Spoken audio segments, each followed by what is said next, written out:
माहेरी पत्नीला भेटायला आलेल्या जावयासोबत मेहुण्याने भांडण करून डोक्यावर रॉडने मारले, मात्र उपचारादरम्यान जावयाचा मृत्यू झाल्याची घटना डुग्गीपार पोलीस ठाण्याअंतर्गत ग्राम डव्वा या ठिकाणी घडली आहे।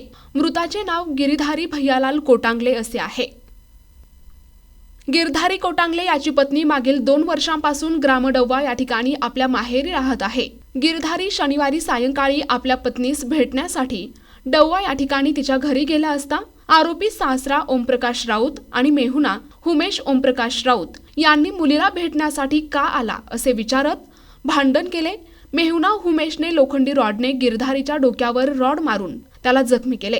त्याला प्रथम डव्वा प्राथमिक आरोग्य केंद्र या ठिकाणी नेले असता तेथून गोंदियाला पाठवण्यात आले। येथील केटीएस रुग्णालयात दाखल करण्यात आले, मात्र सकाळी त्याचा मृत्यू झाला आहे। फिर्यादी चरणदास भैयालाल कोटांगले याच्या तक्रारीवरून पोलिसांनी गुन्हा दाखल केला आहे। NTV news Marathi, Gondia.